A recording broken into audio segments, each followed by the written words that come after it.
Salutations from Wizard Studios. I am the Wizard. We have a lot to get into today. Gilbert Burns is out, and Jorge Masvidal is stepping in on 6 days' notice to fight Kamaru Usman at Fight Island. So without further ado, let's get right into it.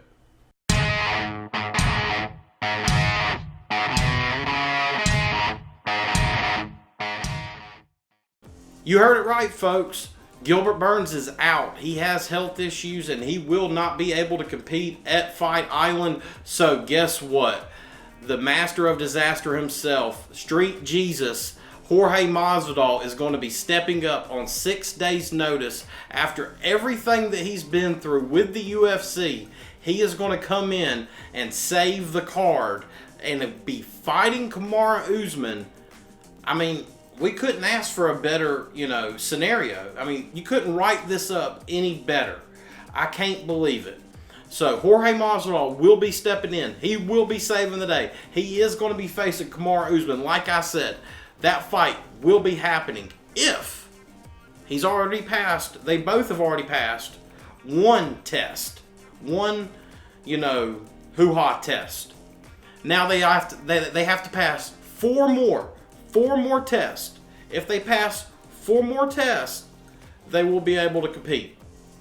Now, with that being said, we have some more stuff to get into. So let me be very clear about this. Kamaru Usman did agree to fight Jorge Masvidal. These guys will be fighting if everything that I just previously said does happen. But he is a little upset that Jorge Masvidal will be getting this kind of built-in excuse, if you will. So, he has said in an interview with ESPN's Brett Okamoto that if Jorge Masvidal loses this fight, he has the excuse that he did take the fight on 6 days' notice. So, he lost. So, I lost on 6 days' notice. What gives? That kind of ordeal. Now, Kamaru Usman said he has to go in there and, make an example. Really, really do some damage on this dude. And I think he has the right, mind frame. He really does have to go in there and make a statement because all of the pressure is on Kamaru Usman. Those guys, Gamebred's management, Jorge Masvidal's management, they really did this right. I believe they really thought something could go wrong with this, and so they held out. And lo and behold, old dude, Gilbert Burns, falls out, and they step in and give this dude the perfect setup. Do not take him lightly, okay? Jorge Masvidal has been training for Kamaru Usman this whole time. I really believe that. And I think that he has the perfect scenario. He gets to go in there, save the day, and if he loses, hey, he took the fight on 6 days' notice. So a lot's been going on with Paulo Costa and Israel Adesanya, whether these guys were going to be the next coaches of the season of The Ultimate Fighter, the next season of The Ultimate Fighter, Now, I don't know if they're going to be the next coaches or not, but Joe Rogan seems to think they are. Eugene Behrman seems to say he doesn't know anything about it. What I believe is they haven't been offered the right amount of money yet. That's what I think. I think as soon as the UFC hits that sweet spot, gives them the right amount of money, we'll see these guys coach in the next season of The Ultimate Fighter. And when that happens, I think it's going to be perfect because these guys need more eyes on them. When there's more eyes on them, when they're, when that's airing, and if it's going to be airing on ESPN, I don't know if it's going to be on ESPN or Fight Pass, whichever one. As long as they're getting viewers, it's good because these guys are stars, okay? Israel Adesanya especially. Paulo Costa is right there, man. That dude is right there. All he needs is if he beats Israel Adesanya, he really could be the next big thing. I truly, that dude looks like a Greek god. He looks like he was chiseled by Moses himself. And I think that I think that Israel Adesanya is right there. I mean, he's already a star, but he's right there as far as getting to that Khabib and Conor level. So, when you talk about really the Ultimate Fighter doing something for somebody, this is it. This is when it pushes them to that next level. This is that season 10 of the Ultimate Fighter. The last time it was just something special. This could be it. And I think they should definitely do it. Alright, so I want to get back to Jorge Masvidal real quick. And I know we've been talking a lot about him this time, and rightfully so, because this dude has saved the day. And I want to get back to his management team because they have been doing a spectacular job. I mean, they got him another new contract, and he got a new contract in his last fight. And I know that he needed a new contract in his last fight. So that was rightfully owed, okay? But for him to get another one, and the UFC was really holding their ground with them. And then I talked about, them holding out and waiting for that right moment with Jorge. And they did. And they ended up getting him that another new contract. I mean, that is just unbelievable. These guys are doing a spectacular job for Jorge Masvidal. This dude, if he goes in there and beats Kamaru Usman after doing all of this, beating Ben Askren, beating Darren Till, beating Nate Diaz, completely turning around his career. And then beating Kamaru Usman after Kamaru Usman beat Colby Covington the way he did and beat Tyron Woodley the way he did, after Kamaru Usman cleaned out the welterweight division. If Jorge Masvidal comes in, saves the day, I mean, it's something else. I can't believe it. Alright, so let's get to these fights that we have this weekend, and man, are they some good ones. We're going to open it up with Amanda Ribas versus Paige Van Zant. And let me tell you right now, Paige Van Zant has her back against the wall. This is her last fight on her UFC contract. A lot of people are predicting her to go over to Bellator with her husband. And a lot of people are predicting her to lose this fight. I am going to go with the underdog in Paige Van Zant to get the upset against Amanda Ribas. And I think she's going to get it done, man. I think that she gets better every time she goes out there. And I think Paige Van Zant gets it done by decision. I think she does a little more each round. And I think people just underestimate her. People have underestimated her whole career, okay? They talk about her being one-dimensional. They talk about her only being, good on Instagram, Dude, I do it all the time, man. I forget how good she is. I had to go back and watch all of her fights the other day and go, wow, Paige Van Zant really does get better every single fight. I mean, she does. So, I'm going to predict Paige Van Zant to come in here and get the W. Next up, we have Jessica Andrade versus Rose Namajunas 2. Now, Jessica Andrade was getting lit up in their first fight and then just finally picked Rose up and slammed her on her head and knocked her out cold, and that was it. It was a wrap. New champion. Now, a lot's happened since then. Neither one of these women are the champion anymore. They're coming in here. They're fighting again. I believe if Rose can keep her at bay, she'll win. Of course she'll win. She's the better striker. She's more fluid with her striking. She can throw a lot more at Jessica than Jessica can throw at her.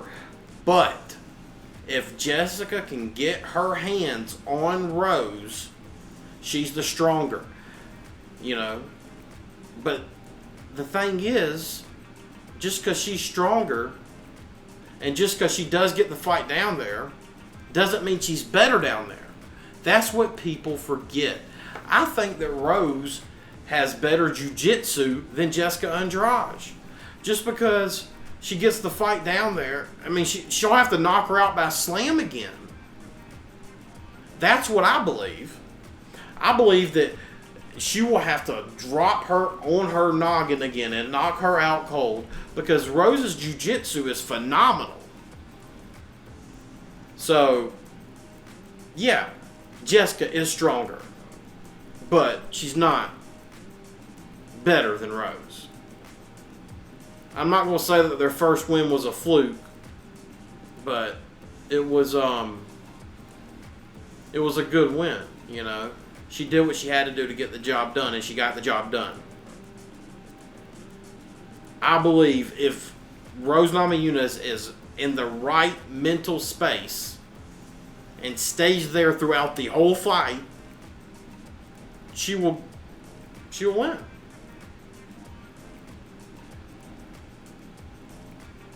So I'm going with Rose.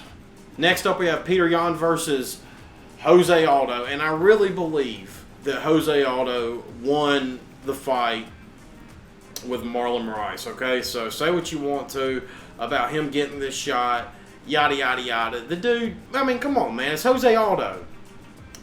And if he goes in there and gets destroyed by Peter Yan, then there, you know, say what you want to then. But obviously he deserves the shot. I mean, and I think that he has a good chance at winning too. Because let me just say this. If Jose Aldo comes in and throws leg kicks with his new and improved boxing that he's been using in his last 3 fights, longer than that, but really good in his last 3 fights, if he throws those leg kicks again, dude will be able to finish anybody besides Conor McGregor. But, I mean, for real, if he can get back to the leg kicks, he can finish anybody. If he doesn't, then in 3 rounds, he's dangerous. He's super dangerous. Even without the leg kicks, he's super dangerous. So, for 3 rounds, he's going to be super, super dangerous and a big problem for Peter Yan. You know, maybe 2.5. Maybe 2.5 if he's really pressing hard. But with that being said, if Peter Yan drags him into deep water, and then, you know, we're really saying something here because I haven't seen Peter Yan go to 5 rounds. So this is saying something too. If Peter Yan can do that, because we know Jose Aldo can't, but if Peter Yan can push his cardio that far, then I think that it could be a big problem for Jose Aldo because we know he has a problem going 5 rounds. We know he does. He could do it earlier in his career, later in his career, big problem. Big problem. He even requested to stop having main event fights after he was champion because he did not want to go 5 rounds. So, if Peter Yan has the cardio to push Jose Aldo, which I think he does, just seeing the way he fights, I think it'd be a problem. And even when you hear these stories about Jose's coaches and Peter Yan came and trained with him and Jose always got the best, dude, that's training. We've seen fights when we've heard those stories before, and then the guy that was supposedly got the better of beats the crap out of the other guy. I mean, it happens all the time. So, I'm going to go with Peter Yan, and I'm going to go with a decision win. Co-main event, Alexander Volkanovski versus Max Holloway 2. Man, this is going to be a barn burner. I know. We've seen it. Alexander Volkanovski wants to make a statement. He wants to finish Max Holloway. This dude has an iron chin. He is so hard to finish. Every single one of his fights are barn burners, and nobody could seem to finish him besides Dustin Poirier a decade ago. So how is Alexander Volkanovski going to finish him? I guess by throwing the kitchen sink at him, but he's going to have to sneak that in there. I mean, this is going to be so difficult. And he wants to do it. I think he's going to try to make Max come into his power. He's going to try to draw Max into his power. Will he be able to do it? Max is super technical. People think Max just goes in there and tries to, pressure his opponents and wilt them. And they just think that he just walks them down and throws at will. It's so much more than that. Max is so technical. He is so technical. And I believe that Max Holloway really can get the job done this time. He has to watch those leg kicks. Say what you want to, that they didn't affect you in the last fight. We all know that they had a little effect at least. Okay?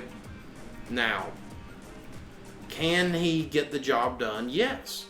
All he has to do is turn up the intensity a little bit from the beginning.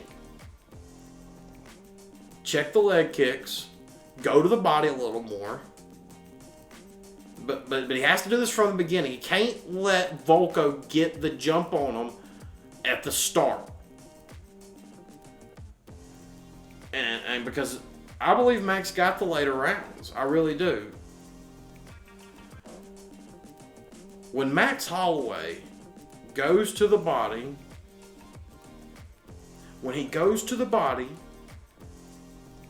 he is so good. And he goes to the body well. A lot of people don't go to the body. Max Holloway does. If he goes to the body well against Volko in this next fight, I believe he can get the job done. And he checks the leg kicks, and he mixes it up to the body. Man, he can do it. He can do it. It doesn't take much with Max Holloway. And he gets it from the beginning with just a little more intensity. He can get it, man. He can get it. But Volko's going to be expecting that. Volkanovski's going to be expecting that, man. And so we'll see what happens. He's going to try to. I believe he's going to try to draw Max onto his power and try to knock him out. So we'll see what happens. I believe that Max Holloway gets it done though by decision. Kamaru Usman versus Jorge Masvidal. It is here, folks, and I really believe that if Kamaru Usman comes in here with a Trevor Whitman, okay, he's been with Henry Hooft for a long time. I love Henry Hooft. I'm a strong believer in the Henry Hooft program. But now making the switch to Trevor Whitman and those guys at elevation, look out. Look out. Kamaru Usman is dangerous. And I know that this is a new opponent. I know that this is on 6 days' notice. I know all of that. But still, he was with Trevor Whitman for 6 weeks. That is going to improve him in some way. All right, with that being said, he is going to be taking on Jorge Masvidal. These dudes do not like each other. This is going to be far and away the best striker that Kamaru Usman has ever faced. So, as long as this fight is on the feet, Kamaru Usman is going to be at risk. He is going to be in danger. Now, with that being said, he has been with Trevor Whitman, so his striking is going to be improved. But he is not going to be able to strike with Masvidal. So, Usman is going to have to wrestle and wrestle and wrestle this whole entire fight for 5 rounds. And I think he can do it. I think he has the cardio, especially now that he's been training at elevation. I think Usman is going to bring his wrestling shoes. I think that he's going to beat Masvidal. I think he's going to take this one on the chin because, like he said, Masvidal has that built-in excuse. But, it is what it is. Kamaru Usman is the real deal. This dude is going to be a problem. He is going to be a long reigning champion, I believe. And, I don't see anybody beating him for a long time. So I'm picking Usman. And I'm picking Usman by decision. By decision. So, let's see what happens. But that's everything, guys. I hope you liked what you saw. If you did, make sure you give this video the thumbs up. Also, subscribe for more MMA content, and we will see you in the next one.